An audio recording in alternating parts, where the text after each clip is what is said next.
ജനങ്ങളാൽ തിരഞ്ഞെടുക്കപ്പെടുന്ന ജനങ്ങൾക്ക് വേണ്ടിയുള്ള ജനങ്ങളുടെ ഭരണം എന്നാണ് ജനാധിപത്യത്തെക്കുറിച്ച് ഞാനെല്ലാം സ്കൂളിൽ പഠിച്ചിട്ടുള്ളത്. പക്ഷെ ഇന്ന് ഇന്ത്യയുടെ തലസ്ഥാനമായിട്ടുള്ള ഡൽഹിയിൽ നടക്കുന്ന കാര്യങ്ങളൊക്കെ കാണുന്ന സമയത്ത് എവിടെയാണ് ഈ പറയുന്ന ജനാധിപത്യം എന്ന് ചോദിച്ചു പോവാണ്.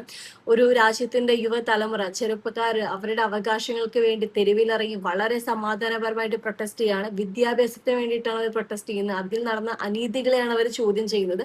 വളരെ സമാധാനമായിട്ട് നടന്നിട്ടുള്ള ഒരു പ്രൊട്ടസ്റ്റിനെ എത്ര മോശമായിട്ടുള്ള രീതിയിലാണ് നമ്മുടെ ഗവൺമെന്റ് അടിച്ചമർത്തുന്നത്, അവരതിനോട് പ്രതികരിക്കുന്നതെന്ന് കാണുന്ന സമയത്ത് അത് വളരെ ഭീതിപ്പെടുത്തുന്നതാണ്. വിദ്യാഭ്യാസത്തെക്കുറിച്ച്, ചോദ്യപേപ്പർ ലീക്ക് ചെയ്തതിനെ കുറിച്ച്, അതിലുണ്ടായ ക്രമക്കേടുകളെ കുറിച്ച്, അവരുടെ ഭാവിയെക്കുറിച്ച്, നമ്മുടെ അവകാശങ്ങളെ കുറിച്ചിട്ടുള്ള സമരമാണ് അവിടെ നടന്നുകൊണ്ടിരിക്കുന്നത്. പക്ഷെ അവർക്ക് തിരിച്ചു കിട്ടുന്നത് ലാത്തിച്ചാർജ്, കണ്ണീർ വാതകം, കാണുന്ന എല്ലാവരെയും തല്ലി ചതക്കുകയാണ്. അത്രമാത്രം സോഷ്യൽ മീഡിയയിലെ വീഡിയോസും ഫോട്ടോസുമാണ് വന്നുകൊണ്ടിരിക്കുന്നത്. അപ്പൊ അത് കാണുന്ന സമയത്ത് നിങ്ങളെ ഇതൊന്നും ബാധിക്കുന്നില്ല, അല്ലെങ്കിൽ എന്നെ ഇതൊന്നും ബാധിക്കുന്നില്ല എന്ന് നിങ്ങൾ വിചാരിക്കുകയാണെങ്കിൽ നാളെ നിങ്ങൾക്കൊരു പ്രശ്നം വരുന്ന സമയത്ത് അതിന് വോയിസ് ചെയ്യാൻ ഇവിടെ ഒരു മനുഷ്യനും ഇല്ലാത്ത അവസ്ഥ വരും.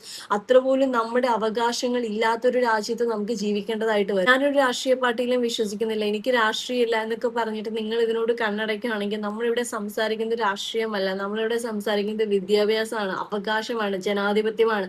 അതിനെ ക്വസ്റ്റ്യൻ ചെയ്യാൻ വേണ്ടിയിട്ട് നിങ്ങൾ ഒരു പാർട്ടിയുടെയും ഭാഗമാവേണ്ടതില്ല. ഇൻ കേസ് നിങ്ങളിപ്പോൾ റൂളിംഗ് പാർട്ടിന്റെ മെമ്പർ ആണ് എന്നിരിക്കട്ടെ, പക്ഷെ നമ്മുടെ രാജ്യത്ത് നടക്കുന്ന ഭരണ സംവിധാനത്തിൽ എന്തെങ്കിലുമൊക്കെ പ്രശ്നം ഉണ്ടാകുന്ന സമയത്ത് ഏത് പാർട്ടിയാണെങ്കിലും, സ്വന്തം പാർട്ടിയാണെങ്കിൽ പോലും അതിനെ ചോദ്യം ചെയ്യാൻ നമ്മൾ മടിക്കുകയാണെങ്കിൽ അവിടെ എവിടെയാണ് ജനാധിപത്യം ഉണ്ടാവുന്നതെന്ന് ചിന്തിക്കേണ്ടതുണ്ട്.